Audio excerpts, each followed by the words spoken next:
Welcome to Ease English Podcast. Okay, real question. Have you ever set an alarm for 5 a.m., turned it off at 5 a.m., set another one for 5:15, turned that off too, and then woken up at 8:47 feeling like a complete failure before your day even started? Anna, you just described half the planet. Right? And here's the wild part. That same person, that same lazy person, will stay up until 2 a.m. finishing something they actually care about. No alarm needed, no struggle. So the question isn't whether you have discipline. The question is, where did it go? And more importantly, how do you get it back? That's exactly what we're talking about today. Welcome back to The English Way, the podcast where real conversations teach you real English. I'm Anna.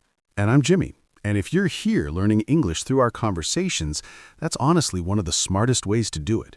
You're not memorizing grammar rules. You're absorbing the language the way humans were designed to learn it, naturally, through listening, through story. But quickly, today's topic is so good that we just have to get into it.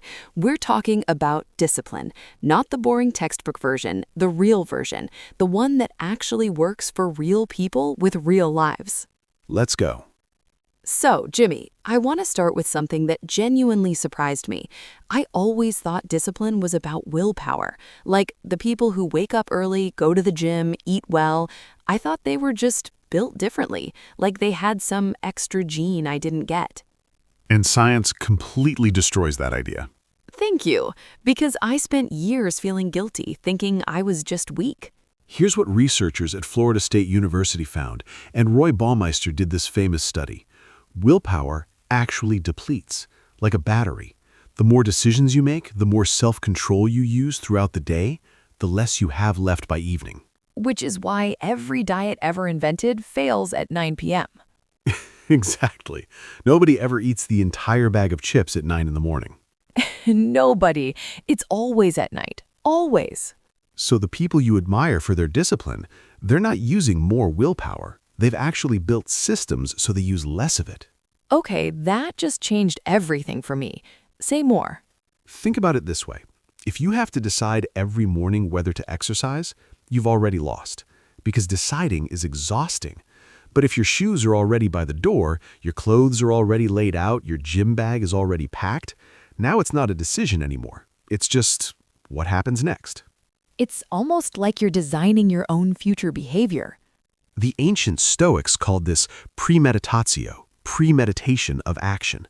Marcus Aurelius, the Roman emperor, arguably one of the most powerful men who ever lived, he wrote every single morning in his journal, not because he felt inspired, because he had decided the night before that this is who he was.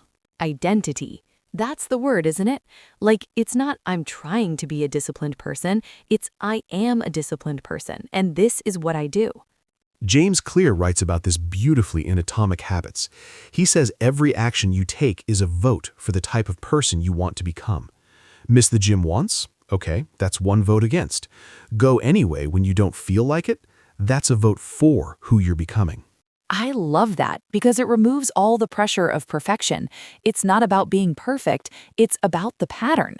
The pattern is everything. Okay, but Jimmy, here's my honest struggle, and I think a lot of people relate to this.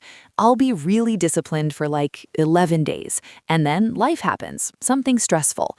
I skip one day, and then somehow that one skip becomes a week, and then suddenly it's been a month and I've completely abandoned the thing.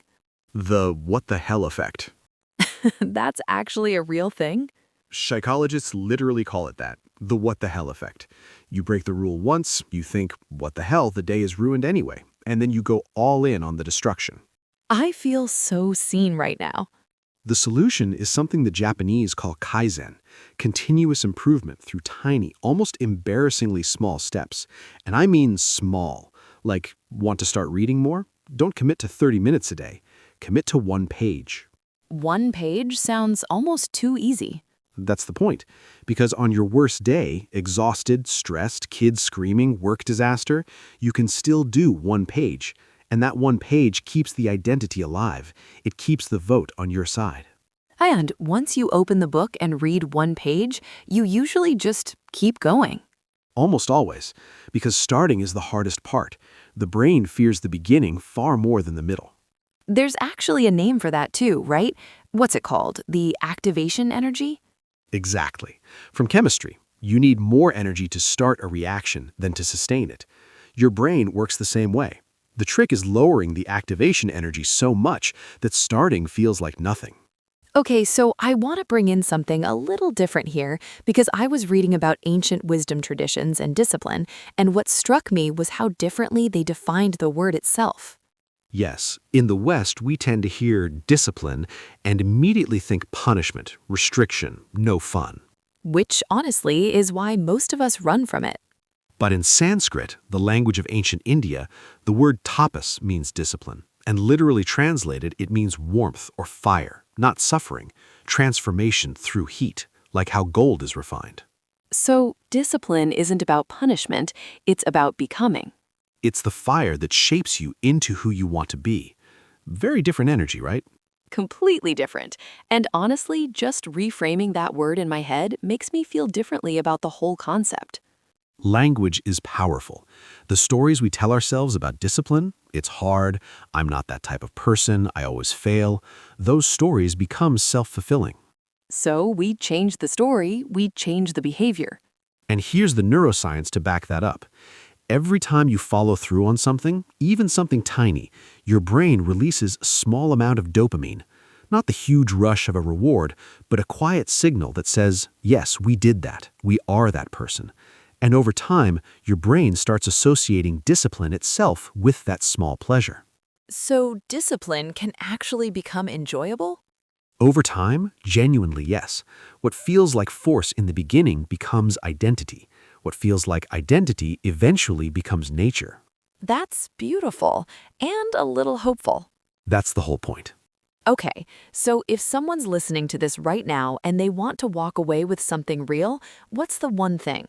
Stop trying to be more disciplined. Start trying to need less willpower. Design your environment. Make the right choice the easy choice.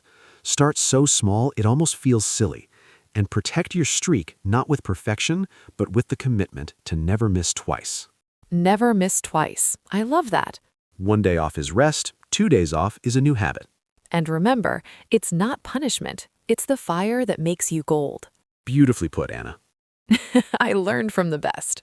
And hey, if you're learning English through this conversation, you just practiced listening to natural speech, real vocabulary, scientific terms, idioms, and emotional expression all in one episode. That's the power of learning through real content. Keep listening, keep growing, in English and in life. We'll see you in the next one. Take care, everyone.